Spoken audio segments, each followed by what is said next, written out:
Hello बच्चों, welcome to our channel look and learn.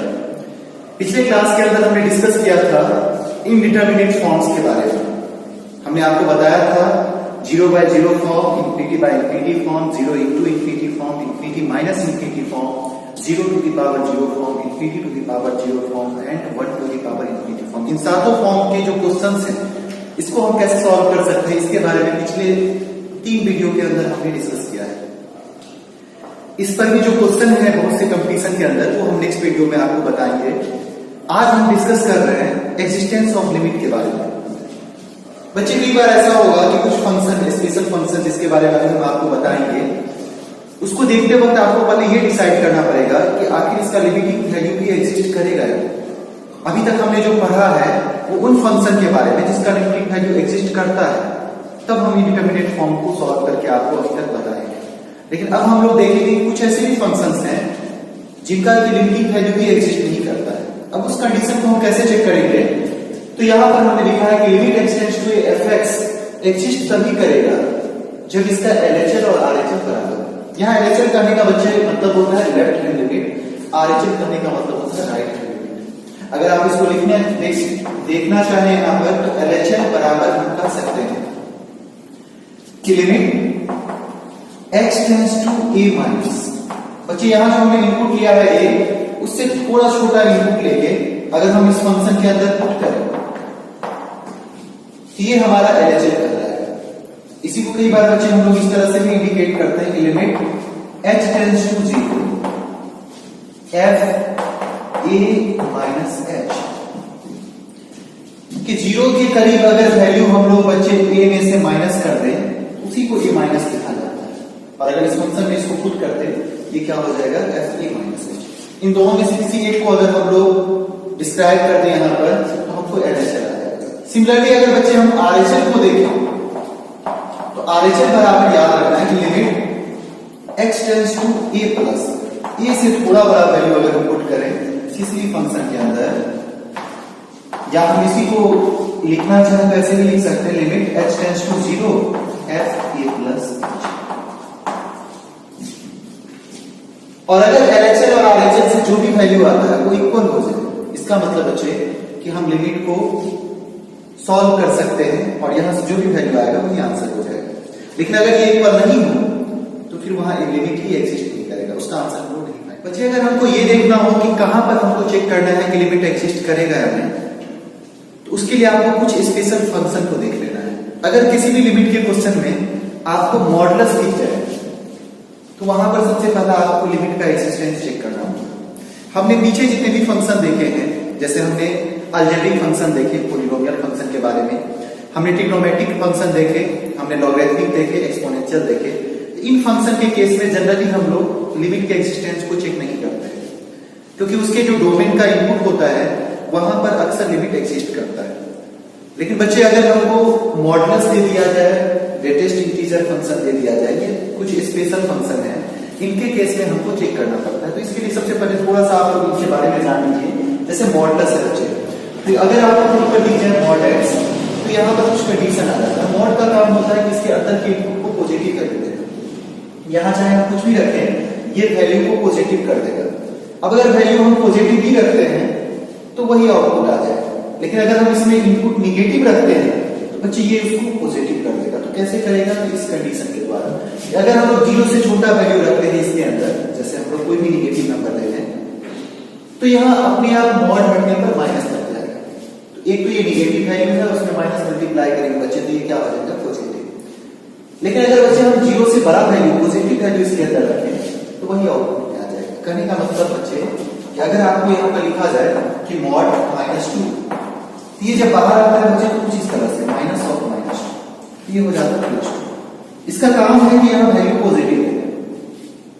अगर हम यहाँ पर प्लस की ही वैल्यू पुट करें तो यही हमारा आउटपुट हो जाएगा। अब है कि हम अगर क्वेश्चन के अंदर इसको देखें तो कैसे रिप्रेजेंट करें? तो बच्चे इसको रिप्रेजेंट करते वक्त आपको 2 स्टेप करना है। पहला, इसके अंदर जो भी टर्म हो उसको 0 के बराबर कर लेना है, और जो भी वैल्यू आएगा x का उसको एक बार लेस देन 0 लिख लेना है, एक बार ग्रेटर देन। यहां से जो भी x का वैल्यू आएगा उस वैल्यू से एक बार लेस देन लिख लेना है, एक बार ग्रेटर देन। एक कोई वैल्यू चूज करके यहाँ x की जगह रखना है। अगर निगेटिव आ जाए तो माइनस साइन, पॉजिटिव आ जाए तो प्लस साइन। जैसे कहने का मतलब हुआ बच्चे, अगर हमको मॉड x माइनस a को लिखना हो तो हमने पहला स्टेप बताया कि इसको 0 के बराबर करना है। x minus a equals to 0, x का वैल्यू कितना आएगा a। आपको यहाँ पर एक बार लिख लेना है x लेस देन a, एक बार लिख लेना है x ग्रेटर देन a। अब बच्चे यहाँ पर a से कोई छोटा वैल्यू लेके इसमें रखना है। तो बच्चे a से कोई छोटा वैल्यू में से अगर a को माइनस करेंगे तो ये निगेटिव आएगा या पॉजिटिव? तो ऑब्वियस है, छोटे में से बड़े को माइनस करेंगे तो निगेटिव आएगा। यह मॉड हटा के माइनस में लिख लेना है। इसी तरह अगर बच्चे यहाँ पर हम लोग a से बड़ा वैल्यू ले रहे हैं और a से किसी बड़े वैल्यू में से अगर a को माइनस करेंगे तो हमारा वैल्यू पॉजिटिव आएगा। इस मॉड को ऐसे ही हटा लेना है, यहाँ प्लस नहीं है, हम यहाँ पर मॉड x माइनस 2 को रिप्रेजेंट करना चाहते हैं तो हमने आपको पहला स्टेप क्या बताया कि इसको 0 के बराबर करना। तो x का वैल्यू आ गया 2। आपको एक बार लिख लेना है x लेस देन 2, एक बार लिख लेना है x ग्रेटर देन 2। अब यहां 2 से छोटा कोई एक वैल्यू ले लेना है। जैसे 2 से छोटा नंबर आपको बहुत सा पता है, हमने 1 ले लिया। अब इस 1 को अगर हम यहां पर रख के देखें तो 1 माइनस 2 निगेटिव आएगा या पॉजिटिव? तो 1 माइनस 2 माइनस 1 निगेटिव है, तो हमको बस मॉड को हटा के माइनस लिख लेना है कि माइनस x माइनस 2। इसी तरह अगर हम यहां पर लिखना चाहें इसका वैल्यू 2 से बड़ा कोई वैल्यू ले लेंगे, जैसे हमने 3 ले लिया। अब यहां रख के देखेंगे 3 माइनस 2 ये आ गया प्लस 1 पॉजिटिव, तो मॉड को हटा के यहां पर प्लस। ये हमारा इसका रिप्रेजेंटेशन हो गया कि अगर 2 से थोड़ा भी छोटा वैल्यू लेंगे उसके लिए मॉड x माइनस 2 को माइनस x माइनस 2 लिखना होगा। अगर 2 से बड़ा वैल्यू का बात करें तो मॉड x माइनस 2 को हम डायरेक्ट x माइनस 2 ही लिख सकते हैं। अगर आपको ये रिप्रेजेंटेशन आता है तो फिर आप लोग कहीं भी किसी भी क्वेश्चन के अंदर, लिमिट के अंदर अगर मॉडुलस लिखे तो उसके एक्सिस्टेंस को चेक कर सकते हैं। हमारे पास ये क्वेश्चन है limit x tends to 2 mod x minus 2 by x square minus 4। अगर आप इसमें 2 को पुट करते हैं यहां पर, ये हो जाएगा 2 माइनस 2 0, नीचे भी 4 माइनस 4 0, 0 बाय 0 4। एक बच्चे इसको सॉल्व करने के लिए पहले आपको इसके एक्सिस्टेंस को चेक करना होगा। अगर हम इसके एक्सिस्टेंस को चेक करें तो सबसे पहले हम लोग निकाल के देखेंगे LHS इक्वल्स टू, LHS बराबर हो जाएगा यहां पर limit x tends to 2 minus. बच्चे स्टार्टिंग के अंदर ही हमने आपको बताया कि ये जो माइनस सिंबल है वो सिर्फ एक इंडिकेशन है कि हमने यहाँ जो वैल्यू लिया है वो 2 से थोड़ा छोटा लिया है, लेकिन वैल्यू पुट करते वक्त हम लोग 2 को ही लिखे। तो फिर इसका क्या यूज है? इसका यूज ये है बच्चे कि यहाँ जो मॉड है उसको हम प्लस में लिखें या माइनस में। तो चेक करने का जो प्रोसेस है वो सेम है कि 2 से छोटा कोई एक नंबर ले लीजिए और यहाँ x की जगह रख के देखिए। अगर वैल्यू निगेटिव आता है तो मॉड हटा के माइनस लगा देना है, अगर वैल्यू पॉजिटिव आता है तो मॉड हटा के प्लस।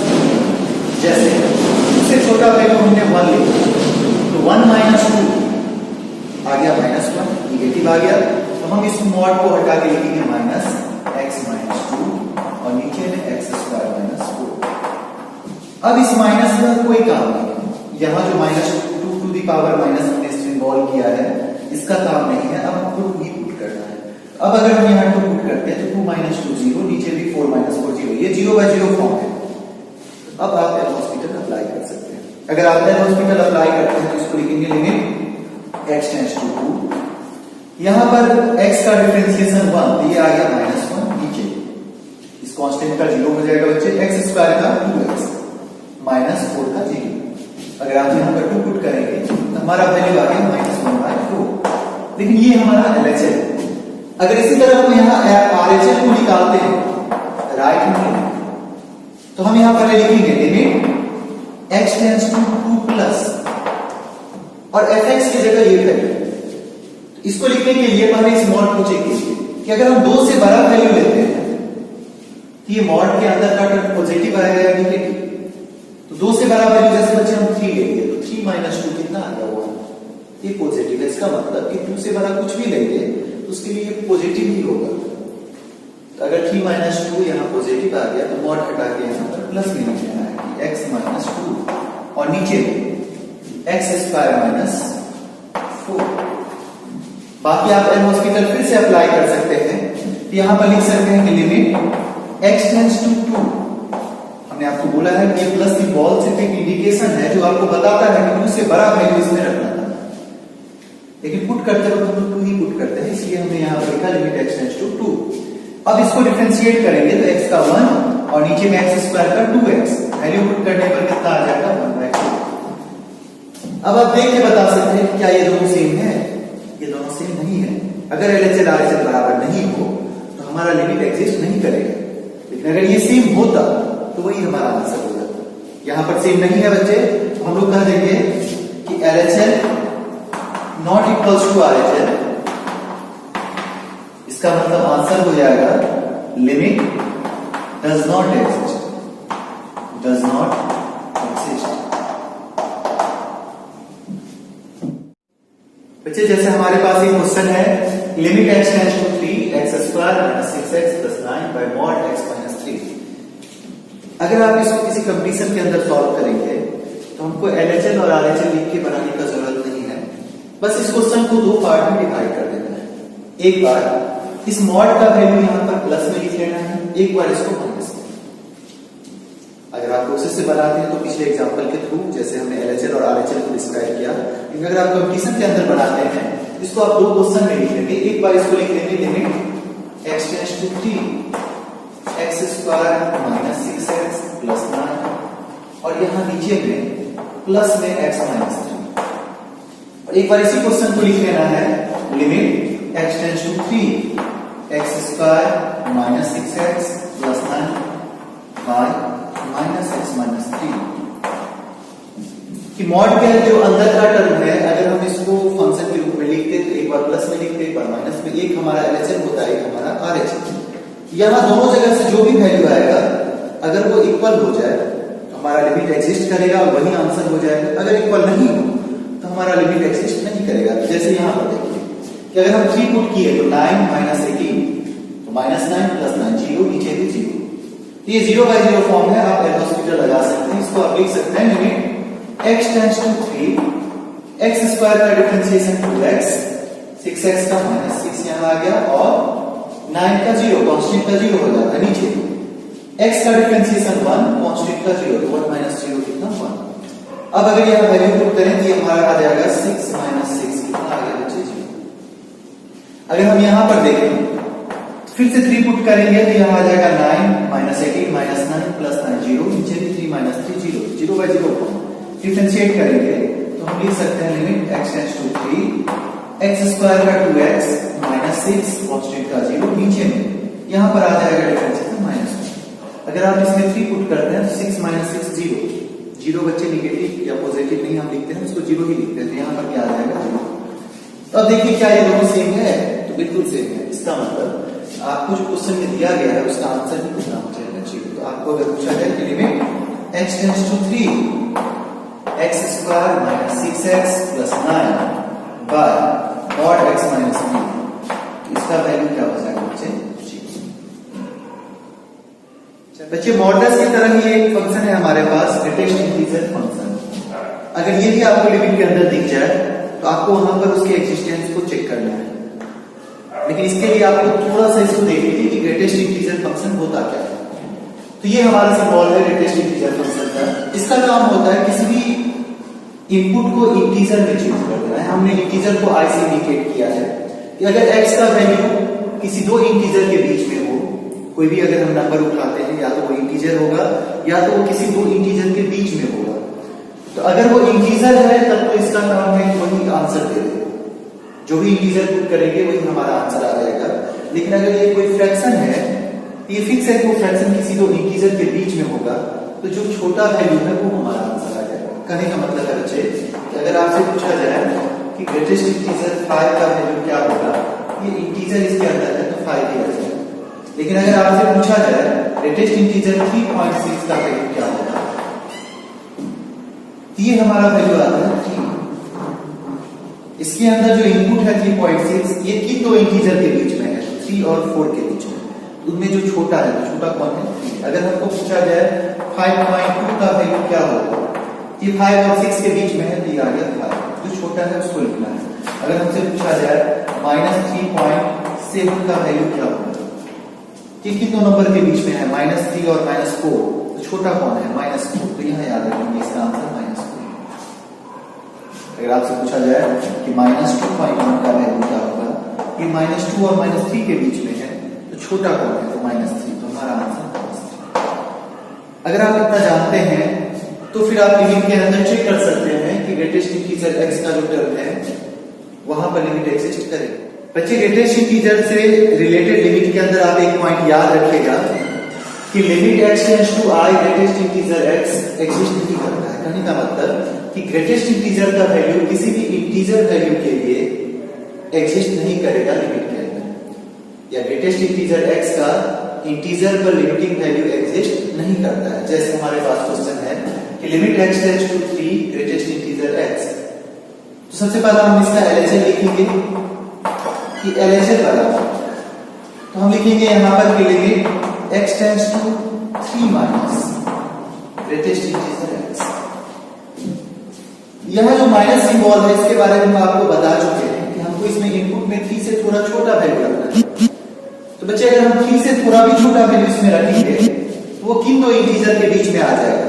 तो वो आ जाएगा 2 और 3 के बीच में। तो हमारा जो यहां से वैल्यू आएगा वो हो जाएगा, क्योंकि हमने अभी आपको बताया है इसके अंदर जो भी वैल्यू हो वो जिन दो इंटीजर के बीच में होगा उसमें छोटा वैल्यू आ जाता है। इसी तरह अगर आपसे पूछा जाए RHS इक्वल्स टू, आप ऐसे लिख सकते हैं limit x tends to 3 plus greatest integer x। अगर हम 3 से थोड़ा बड़ा भी वैल्यू इसमें रखते हैं तो वो किन दो इंटीजर के बीच में आएगा? तो 3 और 4 के बीच में। तो हमारा जो वैल्यू होगा वो हो जाएगा 3। तो हम देख रहे हैं कि LHS और RHS इक्वल नहीं है, यहां पर लिमिट डज नॉट एग्जिस्ट।